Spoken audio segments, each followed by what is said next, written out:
that kind of stuff. But yeah, anyway, we just keep everything as simple as possible. And we're actually looking to get her we get her ready on the floor on the bed, but we're looking to get like a changing table that would kind of fit her. Maybe put it over there. A lot of special needs parents use massage tables for their. Well, that's good height, so it makes sense. And they can hire, like they kind of move, up and down. So we're thinking about doing something like that. But like I said, the bulk of her equipment's hid just because. You want to make it a room? Yeah, I got sick of looking at it. Obviously, we had a. Okay, you do that. We had a shelf and stuff with all of it because in the winter she does need like her suction machine and she has like a cough assist and all sorts of stuff. But I don't know. We were just like, no, we're just gonna make it like a little girl's room.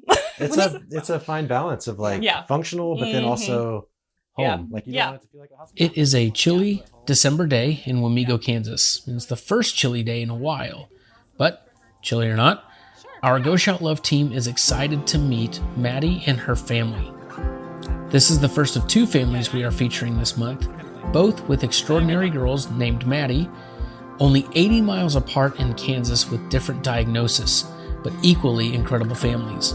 Same storm, different boats. I am Seth Carnell, and this is the Go Shout Love podcast. In this family, we have Megan and Joe with their kids Hayden, Lainey, Nora, and of course Maddy, who is 9 years old and has polymicrogyra caused by an ATP1A3 gene malformation. Leading this conversation from Go Shout Love, we have Josh Veach, our executive director, Jessica Santo, our family relations director and photographer, and occasionally you might hear me in the background. Megan and Joe are Maddy's parents, and they are warm and friendly people who were very welcoming to us from the second we walked into their home. Their kids are no different, and the family has a personality that is beyond lovable. Being there for only a few minutes, we go and check out Maddy's bedroom, and that is where the conversation really begins. We check out some of the beautiful pictures on the walls and hear some details, and things then naturally lead into them telling us their captivating story. And then that just never happened, but I don't know. It's weird to like look back at the like progression of it and like the small little things that would happen that they totally missed.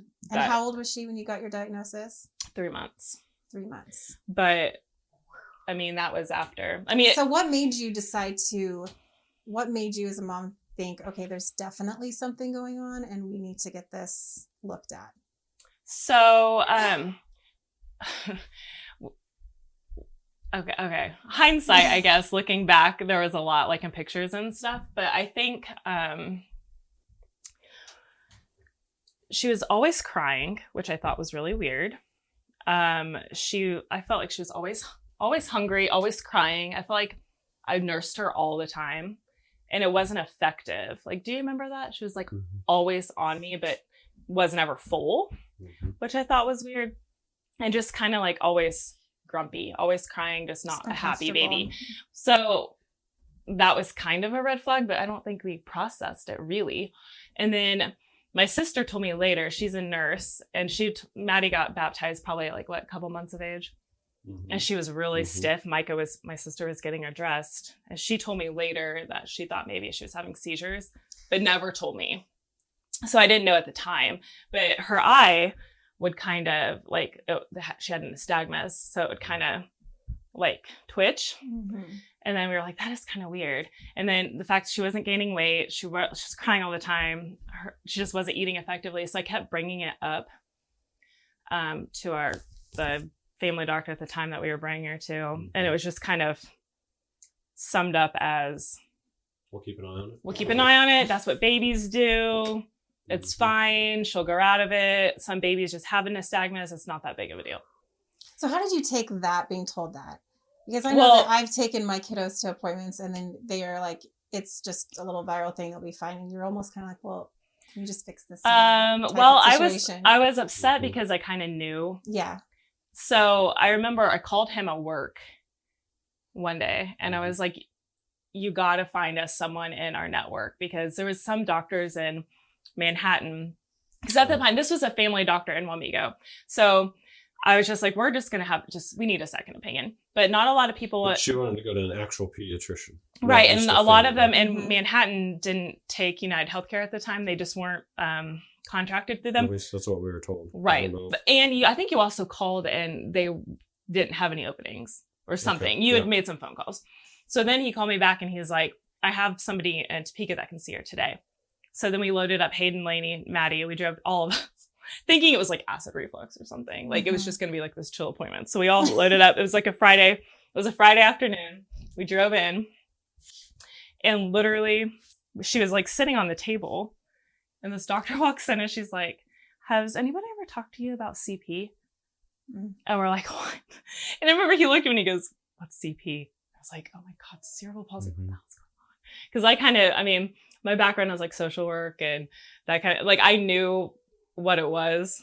And then I just started sweating and she leaves the room for like what felt like an eternity. It was probably 10 minutes, but it felt like 45.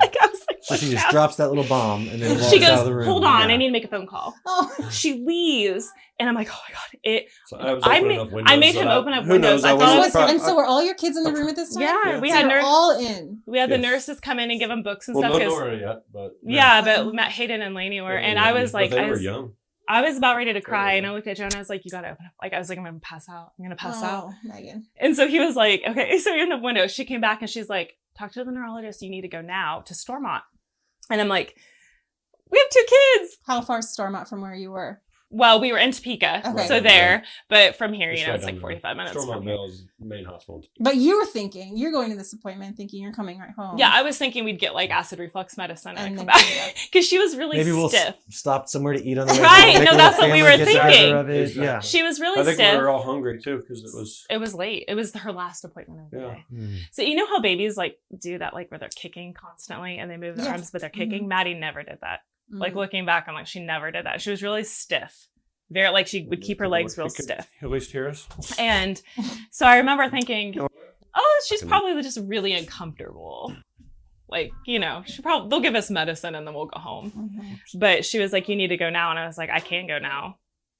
Semi in denial, but also like, is she okay? Joe, you can bring her in here if you want to. Sure. Maddie? Yeah. We'll be doing pictures of her. So, no, it's okay. So we went back home, called my parents. They came and got the older 2 kids. And then we left the next morning for Stormont. And that's where it all took place.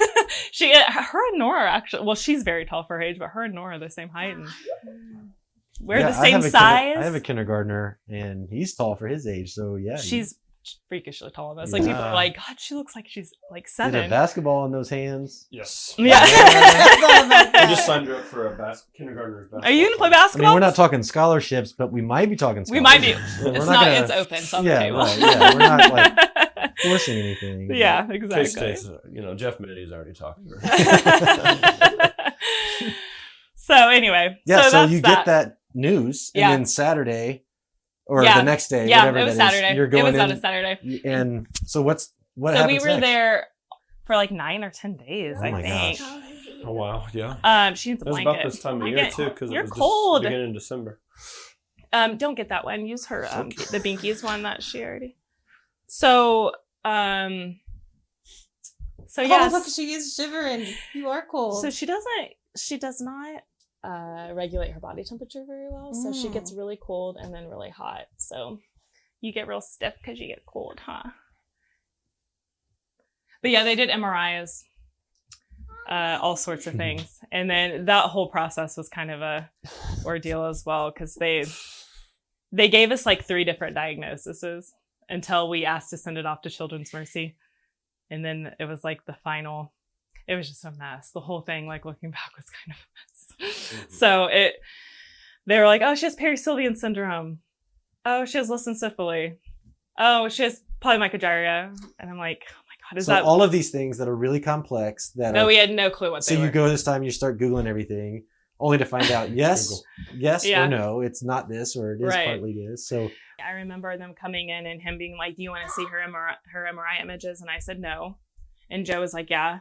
So they sat there and they looked at him and I just curled up in the chair, like shutting down, shutting down. And then I said, so, like, this was like a 3-month-old baby. And they're like, so I said, so what is her future going to look like? Like, what do you know? You asked him this. Yeah. And he was like, well, she could go to prom. She might dance on her date's feet, or she'll be severely awkward. I remember you telling me that on the phone. And I just was like, what is happening? Like, I look back now. Did your body just all heat up at that moment?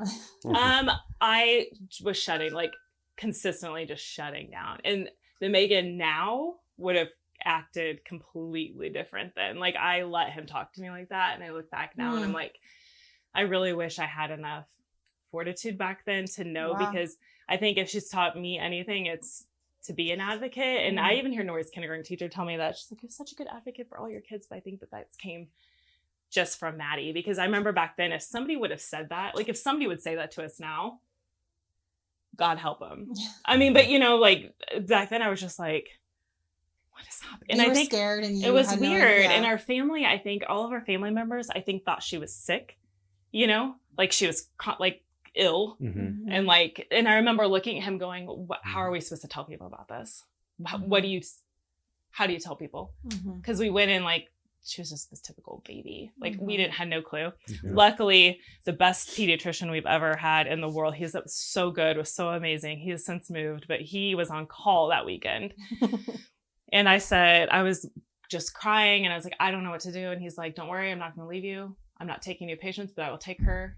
And he literally like was with us so good up until he moved, and just was just so good about, you know, keeping her healthy, keeping her alive, guiding us like to all these specialists. And just, he was amazing. Like if anything came out of it, it was, I think, meeting him.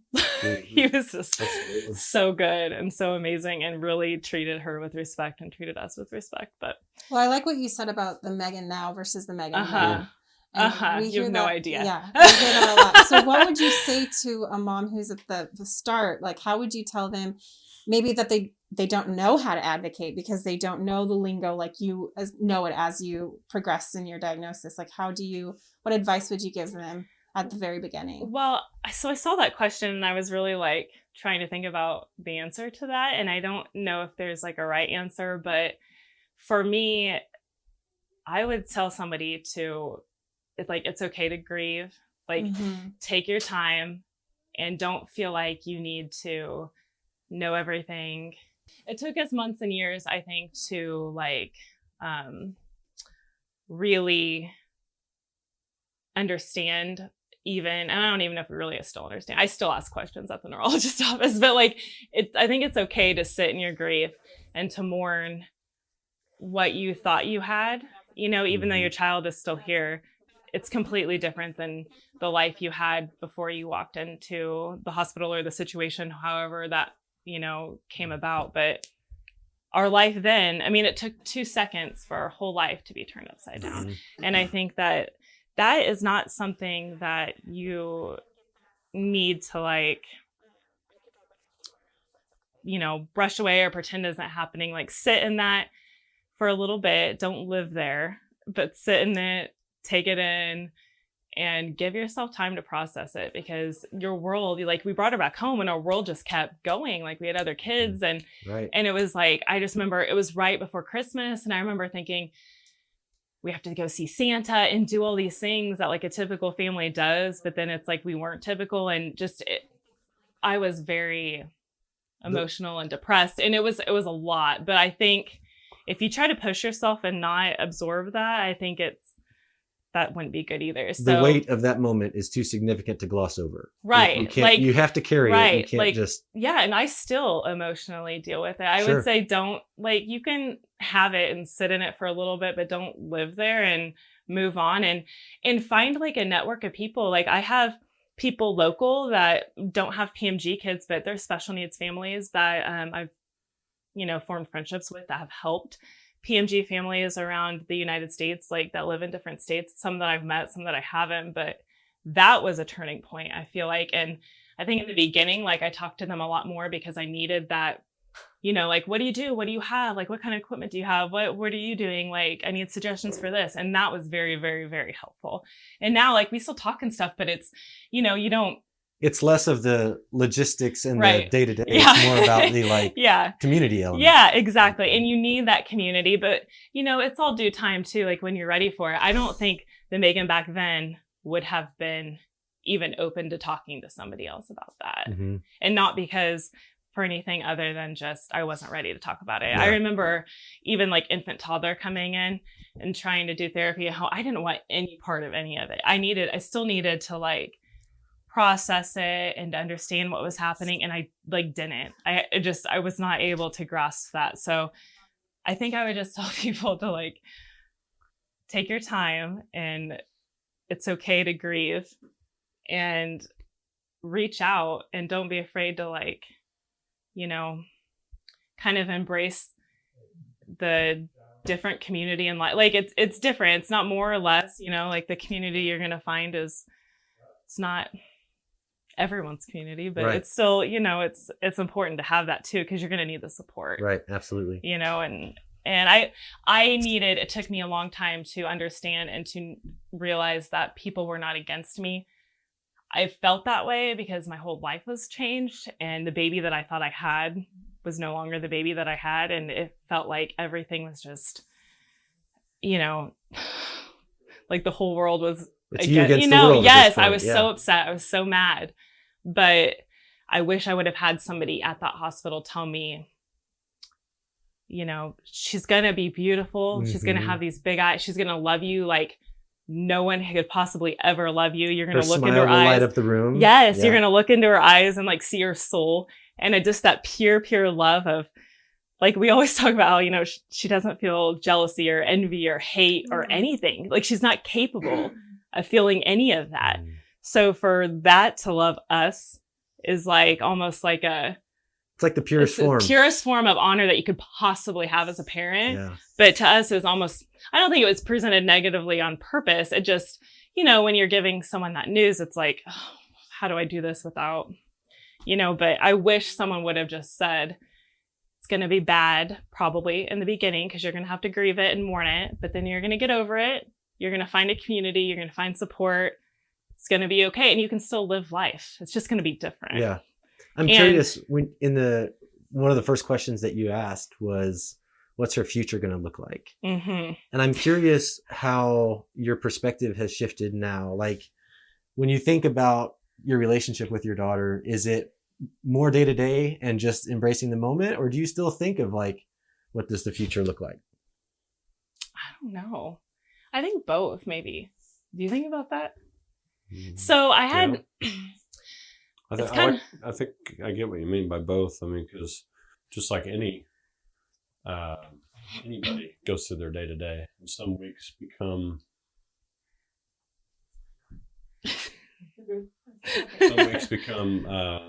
monotonous. You go through the normal motions, and I think everybody has that, regardless of whether they even have kids or not. But I think we still project what the future is going to look like, even though it's so uncertain. Mm-hmm.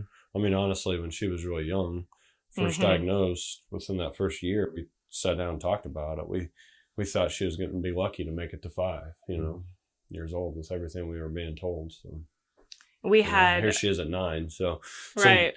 Sometimes it's hard to, I guess, think about the future. But we had a palliative care doctor at Kansas City. She was so sweet and amazing, and our pulmonologist just thought maybe we should just talk to her because,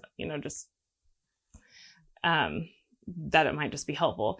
And so she had told us it's really hard for kids like Maddy because you are constantly, like, she called it parallel planning. And I was like, that's so true, because you kind of prepare for her to live. So you have to think about that, like getting all that in order. But then you also have to prepare for something else. So it's like you're just... And those are 2 giant emotions. Right. And with her, it's not like you can stick her... I mean, maybe you could, but like we would never... She will live with us until something happens to either her or us. So it's like either, you're planning for... the truth of it is we will probably outlive her if we die naturally. Right. So you got to kind of think about that, or, you know, you think about her passing. And so none of them are probably the best situation. I mean, you want her to live as long as what she possibly can. But again, you're grieving your retirement, what it looks like to never have an empty nest, to what it never, you know, like, because it's not like, I mean, she's basically a 3-month-old in a 9-year-old's body, and she will forever be that. She's not going to get any better or more developed. And so you kind of have to think, like, your brain has to wrap your mind around that too. Like, it's not like, oh, I can just teach her a skill and she'll, you know, she'll be a productive member of society, even though, like, we obviously think she has so much to offer. You know, it just is going to look different, you know? So it's just like finding that balance of, like, yes, you have those negative thoughts of, like, well, my future is going to look different. Our retirement, our old age is going to look different. Mm-hmm. But we don't have to, like, again, live there. You can sit there for a little bit and think about that. But we also don't know what's going to happen. I mean, we had a neurologist and a geneticist, like the leading guy in PMG. We went to go fly out there to Seattle when he was in Seattle. Maddy was 1. So he's a geneticist and a neurologist. And I just wanted to see what he had to say, kind of already knowing. And he told us if these kids, meaning like the PMG, polymicrogyria kids, if they have like 3 markers, then, which is like G-tube dependent, which she is, wheelchair dependent, which she is, and then has seizures, which she does, those 3 markers will take years off her life, obviously. And then he's like, those kids, they lose about half. So it's like she has a 50% chance of living till she's 10, right? I think is what he said. Half every decade. So based off of those 3 things, right? So all these kids with polymicrogyria look a little different. So Maddy's is generalized diffuse, meaning like it's all over. So hers is like on the more severe side. So some kids just have it in certain parts of their brain. And it just affects everybody differently. So some of them. Is her biggest threat probably the seizures? Or respiratory, I think. I think for Maddy right now, because her seizures, like, she has, she has them, and she's on seizure medication and stuff. But I think because she can't protect her airway, and that is so, I would say probably her biggest risk is right now. So last year, we had a para from the school. She was wonderful. She came in every day, and it was homebound, I think is what they call it. And just for like an hour or so. And that was great. I was hoping to get her back into school this year, but they didn't mandate masks. So I just felt like it just wasn't, they mandate them week to week. So they look at numbers, and then that's how our district is getting about it. So, so they're mandated right now. They're mandated now because our numbers are high because of Thanksgiving. Mm-hmm. Really highly obviously. My daughter's room. Were you getting that on the background the entire time? Oh my god! Yeah, she was climbing up and jumping down. It was pretty funny. We love that stuff. I'm sorry. We should go sit down. Real life. So it's just is one of those things where I wanted her to go back to school. The principal just flat out was very honest and just said, I don't know if I can keep her safe. I mean, like, I don't know. I can't look at you and promise that she won't be exposed. Right. So then I said, well, we have to do what's best for us. Unfortunately. Because she loved school.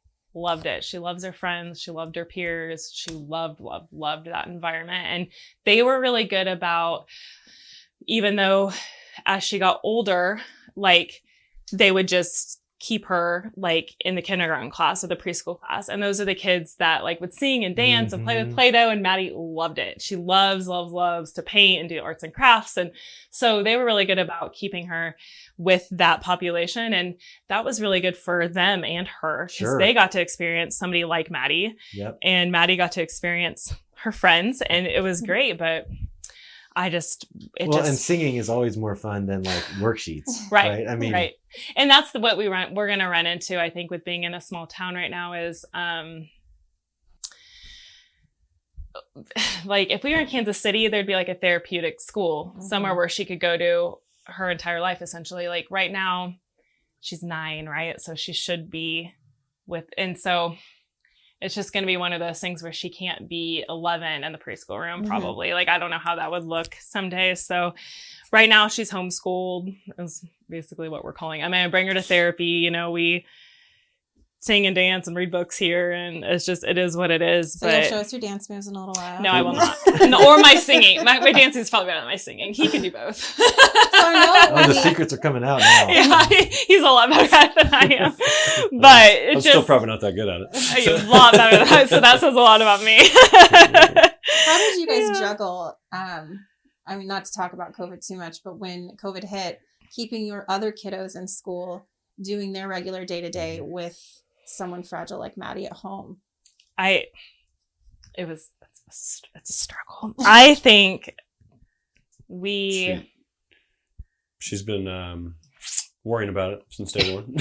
Well, here's the thing. I have a clean house anyway. Like clean, I mean like Clorox like we're constantly cleaning the surfaces and stuff. So I wasn't too worried about like yes, I was worried.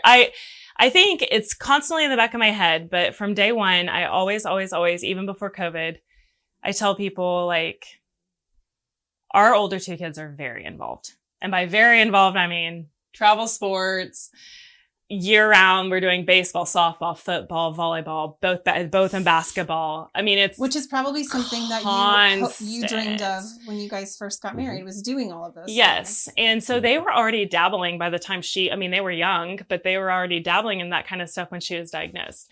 So my main thing was I just didn't want, like, we were struggling and we were having to like find that new normal and living in that space for a little bit and grieving like what we thought. I just didn't want, I think our daughter probably like absorbed a little more than our son because he was in school full time. She was in preschool, but so she did have to go to like appointments and stuff, and she probably heard things she probably didn't need to be hearing, but they were so involved.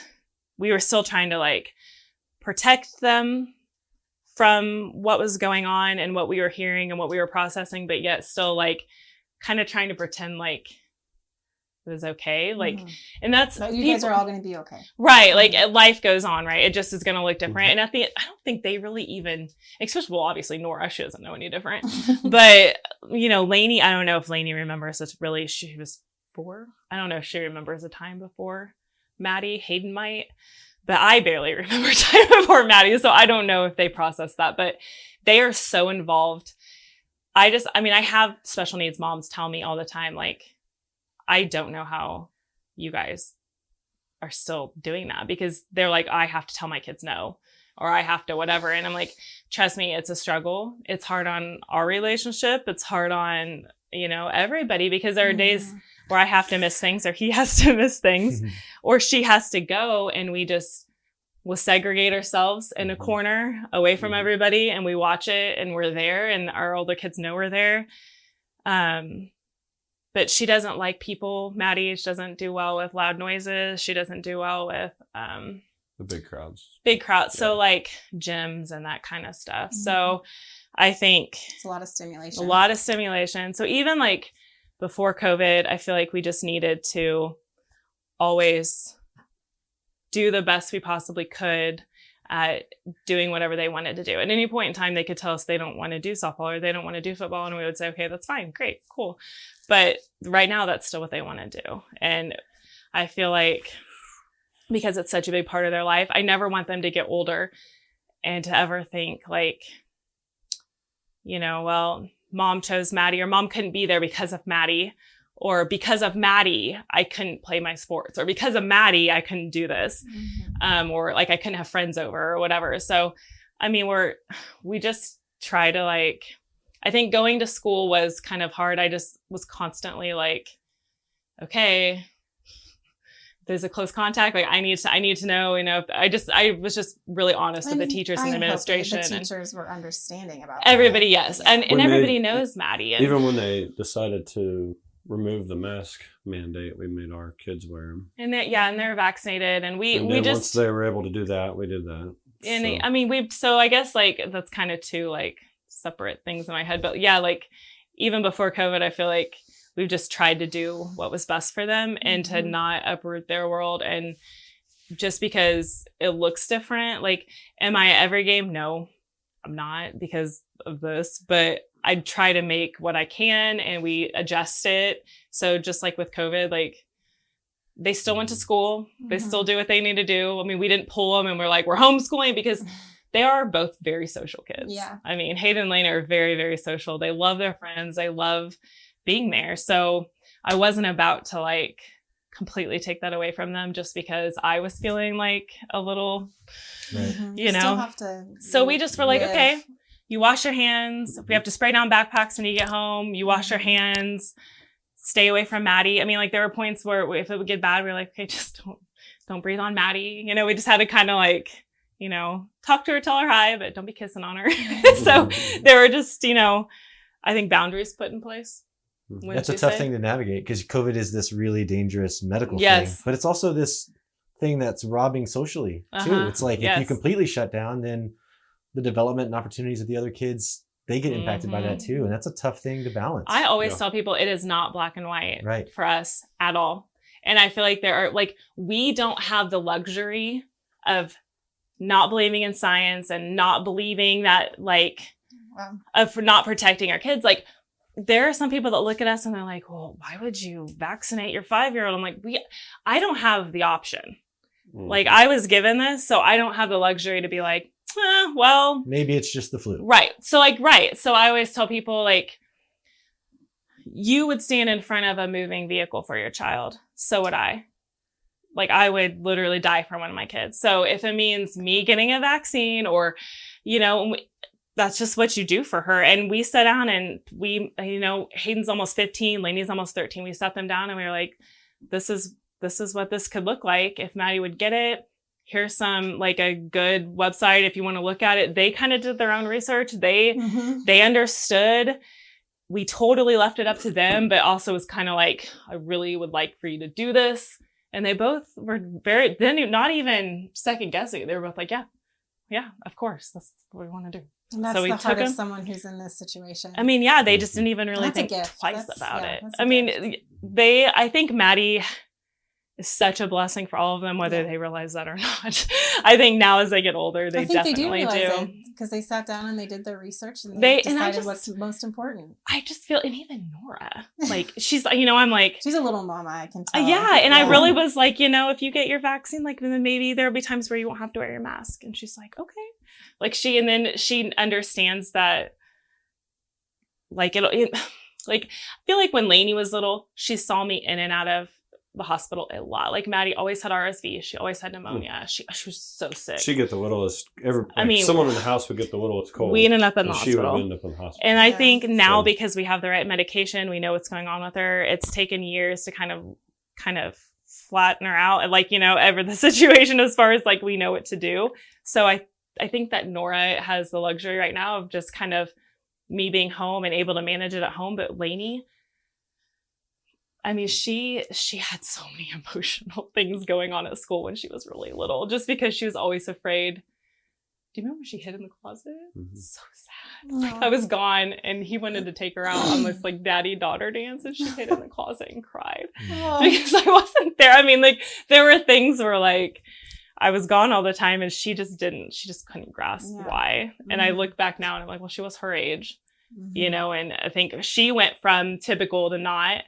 And then Nora just is all she's ever known. So she just kind of goes for it. But also, like, we're not there like we were. No, she's been a lot more healthy. I think it took longer for her body to develop the immunities, you know, to, you know, like an adult gets RSV now and it's nothing, you know, most of the time. But a kid gets it and they get sick. So same, I think, you know, she just got it, like, what, every year for how many years there? Well, it was like pneumonia, RSV, influenza. She got any virus would land her somewhere. But actually the winter before COVID, so December of, like, 19 is the last time she was actually in the hospital, which is amazing. So I think if anything, to us, like, that's just proof of, like, the mask working, like, we just kind of kept her home away from people. And because otherwise, like, every winter we would have multiple hospital stays, multiple viruses. But it's like we were in the hospital that December, came home, and then COVID hit, and then like everything just kind of shut down, and we just kind of kept her away from people, and it's just been like a consistent different.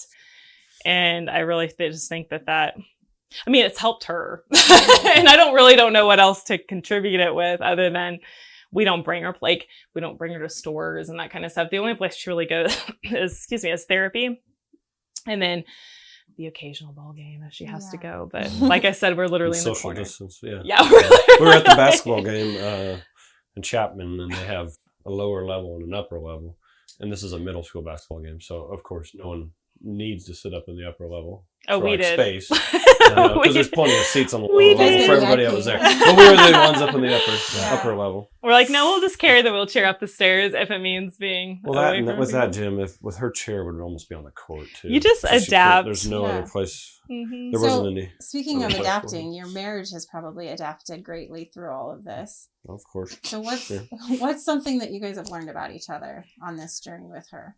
That was not in the questions, I don't think, either. So I'm putting you on the spot. These are the best kinds of questions. Can I go first? Go ahead.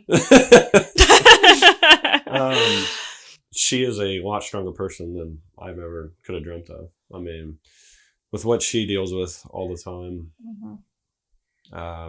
she has to stay home with the kids, stay home with Maddy. I mean, I don't know. I couldn't do it. Plain and simple. I need to go out and go to work or do something. Be around some other people every day. So, no, she's very strong-minded, very strong-willed, and probably a little too strong sometimes. That's changed, I feel like.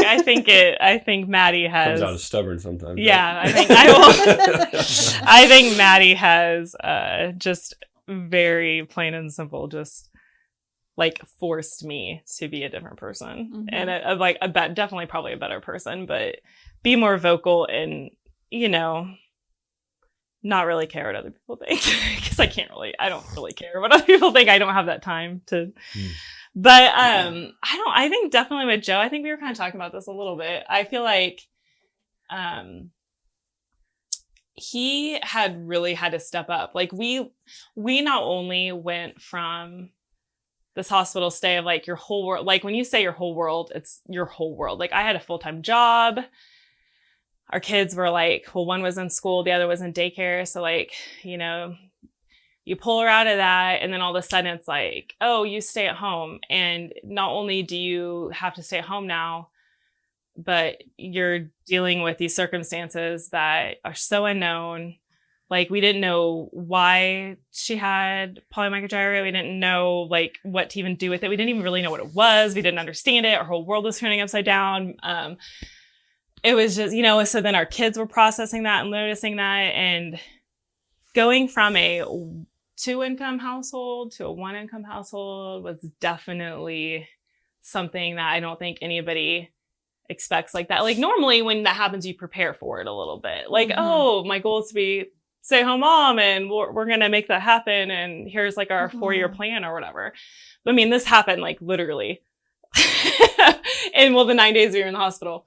And then it was like, I was on like still kind of on maternity leave because I had told my employer that something was wrong. I said she has this thing with her eye. And I just remember sitting here having this conversation. Like, I don't know what's wrong with her, but her eye is twitching and I need a little more time off.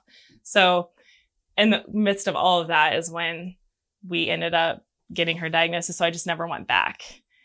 And so when you're like on maternity leave and then you kind of extend it a little bit to try to figure out what the heck's going on.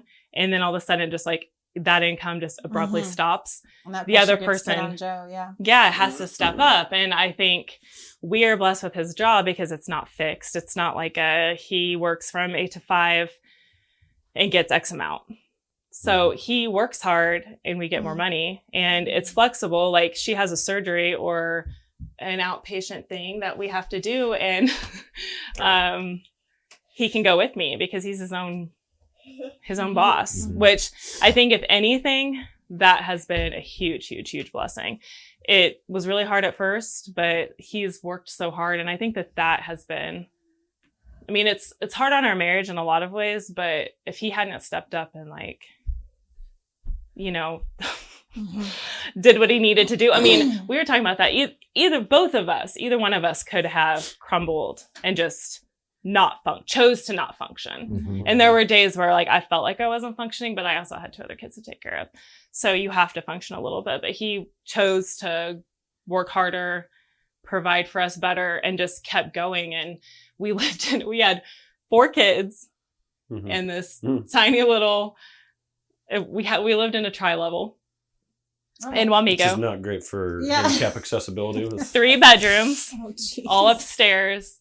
And we finally had Nora, and he was like, I'll just work harder. I'll just like get more money, and we'll just get a bigger house and one that's more accessible. And I mean, it's just like, I think lesser people would have not made it work, but we made it work. Significant moments reveal cracks, like in us as individuals and as couples. Yes.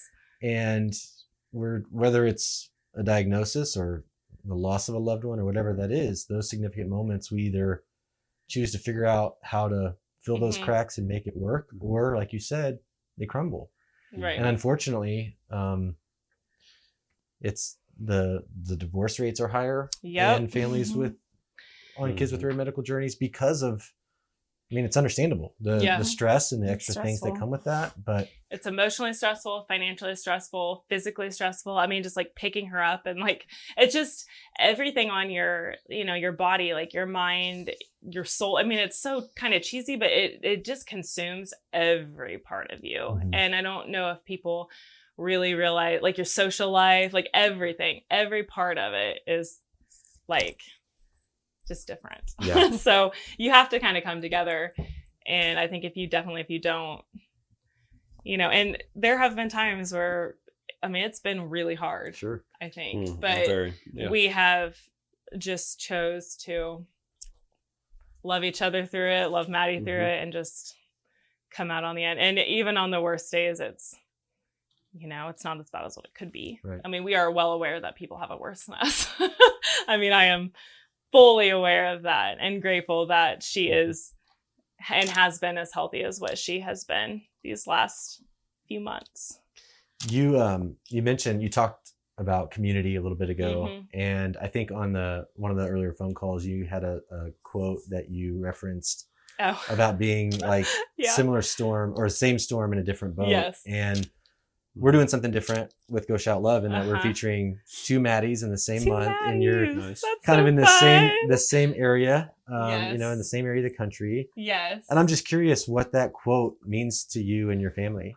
Well, definitely to me, I wouldn't have any support. I live in a small town, and the chances of having a polymicrogyria kid in a place like Wamego is pretty slim.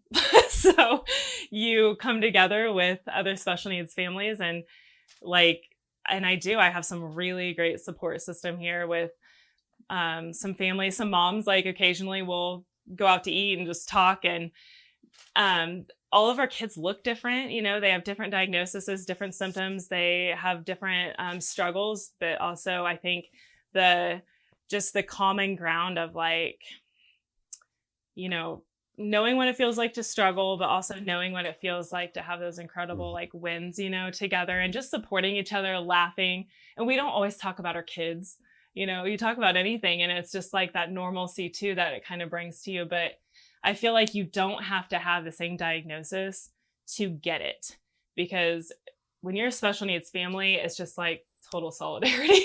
We're out in public and we're like, oh, it's a kid in a wheelchair. Oh, you want to go talk to him, but you also don't want to be that creepy person. It's kind of like, it's kind of like guys that are on motorcycles. They kind of have their own wave. Yeah, I mean, it's truly a community. We're going to make a wave. It's going to go.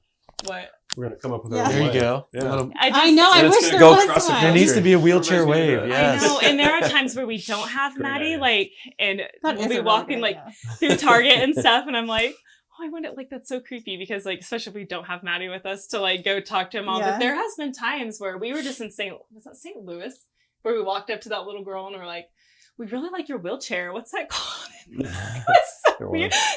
And they were so sweet and just talking to us, but I just feel like it's just something that it needs no words. I think you could just look at someone in this community and they get it. And I love that. I think with all of the fears and unknowns that any diagnosis brings to someone, I think somebody in that room, I wish 9 years ago would have told me, just looked at me and said, there is a community. You're gonna be okay. Like, I know this feels really crappy and really alone, but even if it's not polymicrogyria, you're gonna find someone that gets it, that loves you, that, you know, I get on Facebook and I'm like, someone parked in a handicapped spot without a flag. And like, then I have my special needs. They're like, oh my God, you know, it's like those things that anybody else is just like, get over it. It's not that big of a deal. But, you know, then you got the community members, if you will, that are like, you know, they get it and they understand just the daily struggles, or like, if you need a vent, or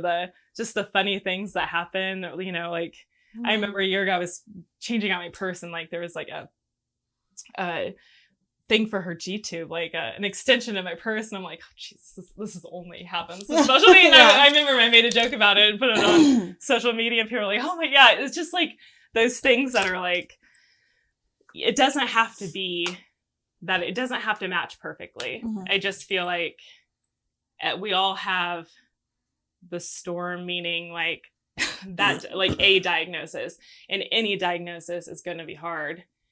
It's going to come with like a great amount of love and, you know, these awesome things that your child's going to overcome, but still, like, it's still definitely a storm, right? Like, it's still, it's going to turn your world upside down. Everything's going to be different. You're going to have struggles. You're going to have days where you feel alone.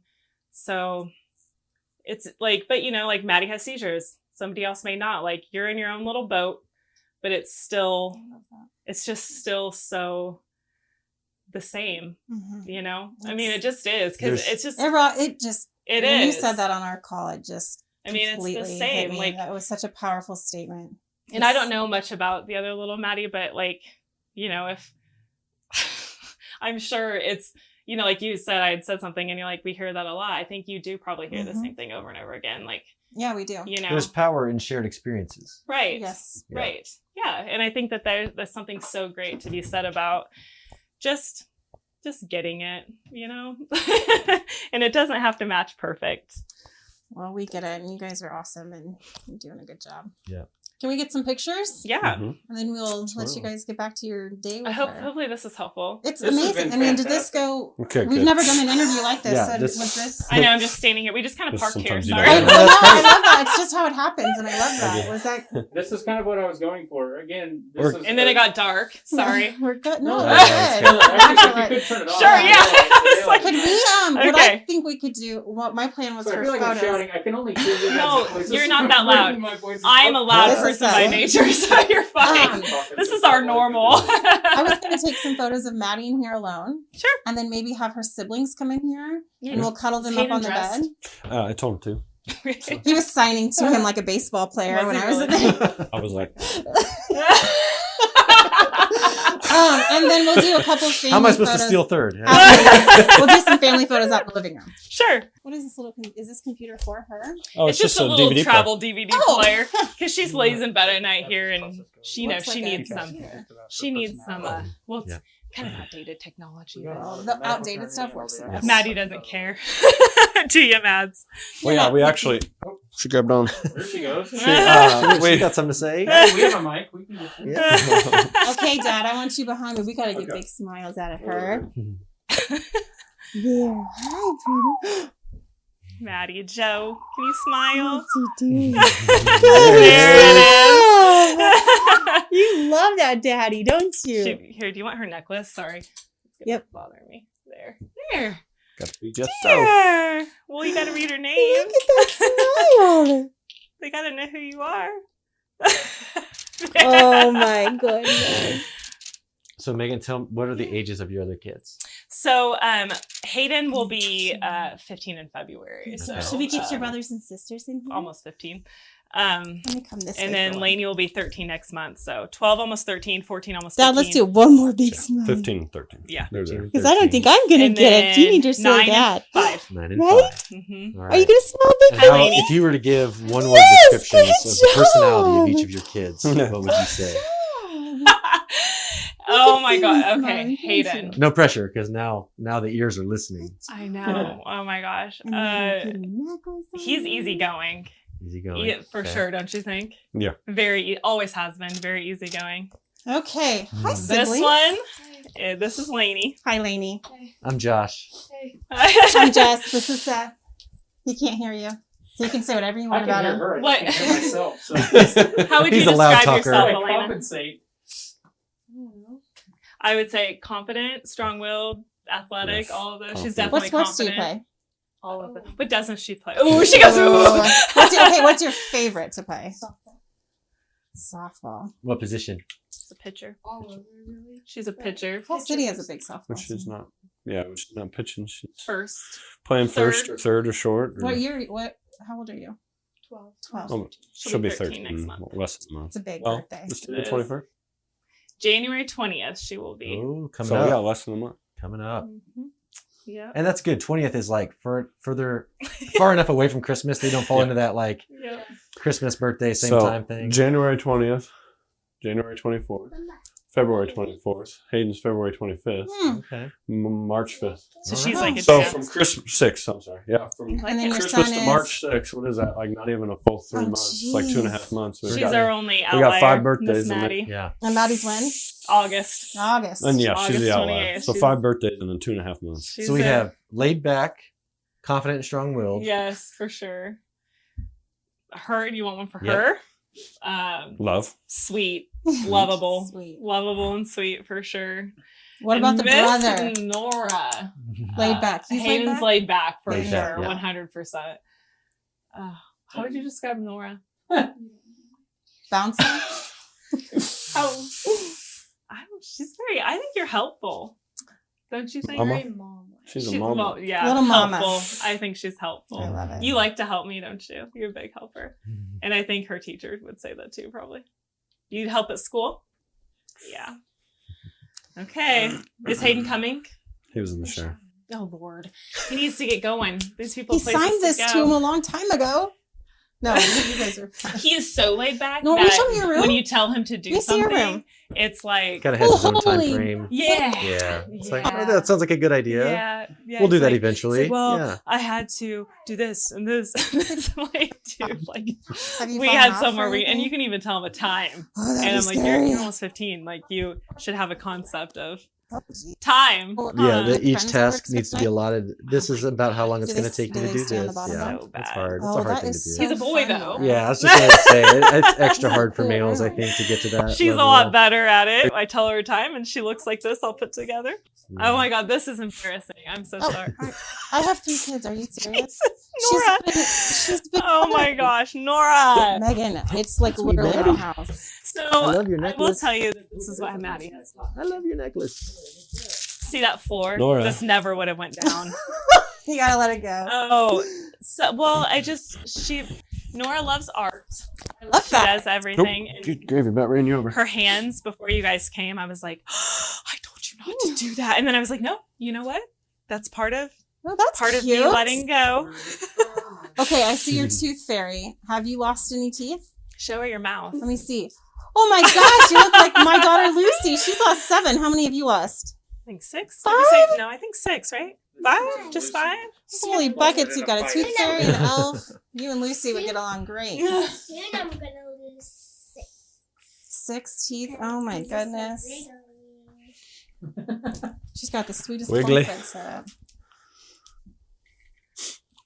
Starting to believe the brother doesn't exist. Is he coming? Yeah. Yeah. Oh, those are pictures of Maddie or I something. even set a timer and said beat the timer. So, Lainey, if you were going to give one word for Maddie, what would your word be to describe her? Sweet. Aw. Yeah. She just embodies love, doesn't she, Lainey? She does. But Maddie just smiles. Her siblings are like her jam. She just loves her siblings. I tell people she I'm her smiles favorite. with me, but I'm- She's with you all the time. she is, and it's funny because like Joe will walk in, and it's like the typical like, her All The the hero's eyes, yeah. home. You know how like your typical kids run to, Yeah. because they're like, oh, and I'm like, oh, it makes me sick. Yeah, thanks for being excited when I walk in the room. Yeah, I mean, she doesn't ever get that excited with me, but Yeah. she gets so excited that she'll her little clonus Aw. will start thumping, and she just gets so happy. Her little what? It's clonus, so her legs will. They call it clonus. I don't know. It's like a neurological thing. And she's just doing that? You're not doing that? Yeah. Oh, wow. It's a neurological thing. Actually, do babies do it, Joe? Isn't that what they said? They can. Yeah. So- But it can be a reaction to Right. stimulation. So like when they're woken up and they're just like, so yeah, like so it's that? like a nerve thing that I think you really usually It's grow out of. neurological. Yeah. Yeah. And Maddie, well, I don't think we'll ever really just grow out of it. okay, so just so I know for pictures when we do start, when Hayden, I'm going to have all the kids kind of just sit up, cuddle up in bed. Mhm. Can he hold her where she's up just a little Mhm. bit? Yeah. Okay. So I Just see kind of like how she was out in her. butterflies You told him here to hurry up. and a butterfly here. Is that significant? Yes. It's like her symbol. Okay. It's like her Very thing. good observation. Yeah. Yeah, that is. I just have always kind of thought of it like a transformation, like hope, and Mm. my sister gave that one that's framed back there says with brave wings she flies. So Martina McBride. is that what that is? It's Martina Is that it? McBride. Oh, Well, I don't there's know. a true country fan right there. I don't know I'm that. not. I'm not a country fan. girl will survive However, over there. So I I know did that's not so. know Oh, that. me neither. That's But- embarrassing. Don't put that on there. Yeah. Cut that out. You won't tell Cut that anyone bit. about your love of country music. I love no. Cut that bit. Thanks to Jessica. Don't forget your- To a ton of My alternative music. Don't forget your Thing boots is on the not way gonna- out. That's funny. No, I don't. We just somehow it just happened, and so now it's just like a thing. This is like her little We're symbol. gonna close out the podcast with that song, by Yeah. the way. Yeah. Well, your mention of hope.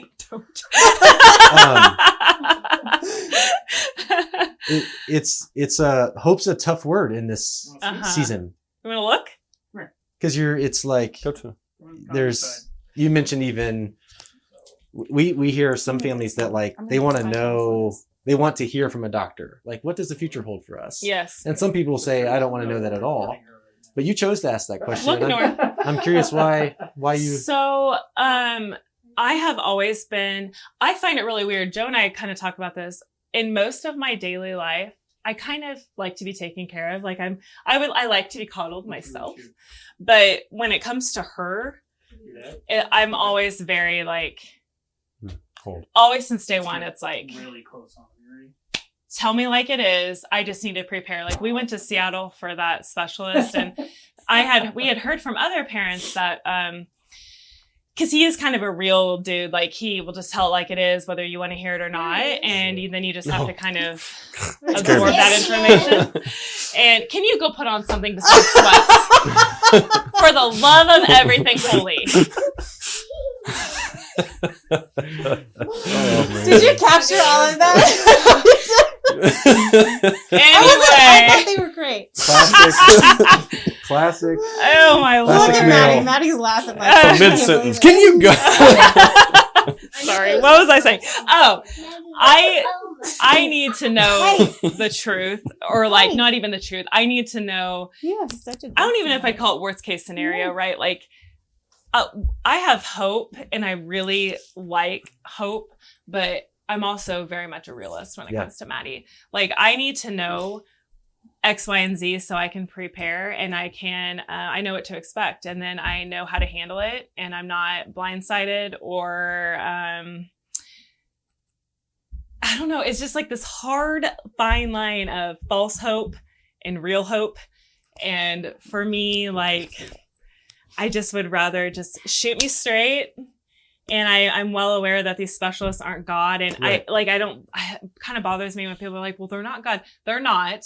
But I just believe so much in medical stuff and science. And I understand that, like, this is how her MRI looks. This is what could cause this, this, and this. And this is what they are saying could happen. And I'm okay with that. I just need to know. So I'm not waiting around for something that maybe, and I know that they can say, oh, well, this is, and however many of kids, this is what it looks like. Or I would just rather prepare and know and live my life. And I know some people are completely different. I mean, Sure. I talk to people all the time that are like, well, she's still I'm like, people ask us, and even like in Seneca, like they'll ask my parents, like, So she'll never walk. I'm like, no, that's okay. She'll never talk. She'll never walk. She'll never eat. And that's Oh, we'll be okay. fine. That's okay. I And mean, it's okay. it's okay. It's cool to hear you say that, like being being realistic and hope can coexist in the same yes, space. I really think so. Because too often it's like, Nice. welcome, Do your hair. Can you go? Did you even comb it? No, I thought I had to come up here. You're He's good, trying to you're beat. good. He's trying to Yeah. beat the timer, Mom. How old is he? Just I'll be 15 in 15. February. I don't think that Bingo. just because you want to hear the real stuff that you don't have hope. I think that they can coexist very much. And I think that would strongly sums up my personality. Like, I think that Maddy can have a great life full of possibilities and love, and she will do great things just in her own way, and that's okay. She doesn't have to eat or walk or eat by mouth. No, totally get it. Or walk or say a word, because she coos and shows us her love, and she's She has her own way. her own person, Yeah, and that's yeah. okay. And she's done things that we never, like Jess said, and there were days we didn't even think she'd make it till 9. Yeah. That's there are things that are definitely hope filled, Yeah. but very much just shoot me straight. Yeah.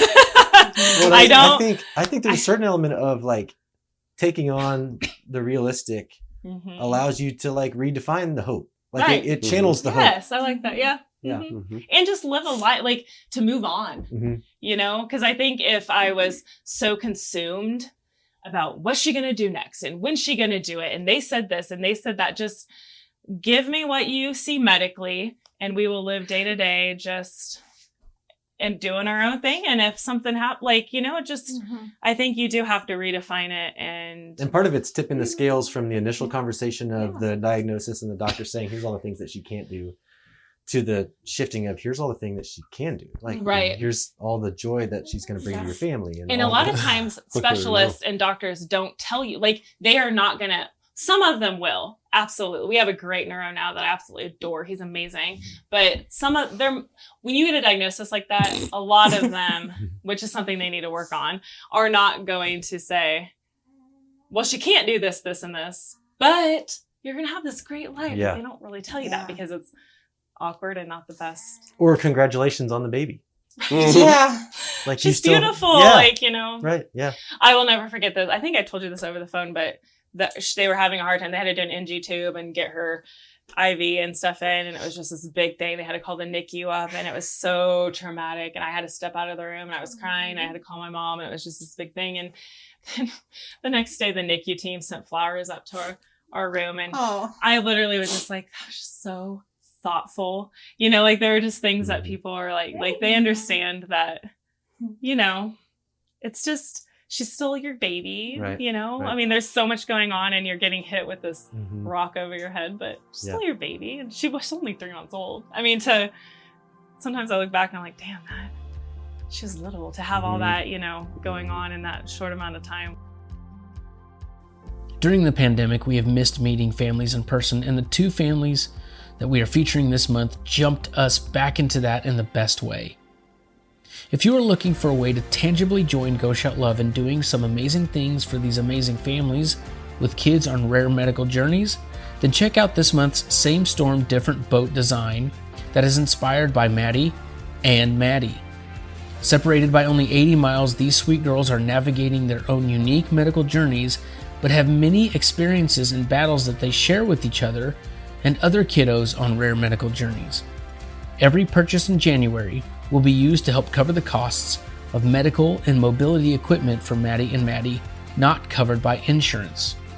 Visit our website at goshout.love to support Maddy and Mady through the purchase of a t-shirt, sweater, hoodie, tumbler, or other items. This week we featured one Maddy, and next week is another, with an incredible relationship with her sister that will warm your heart. So stay tuned and go shout love.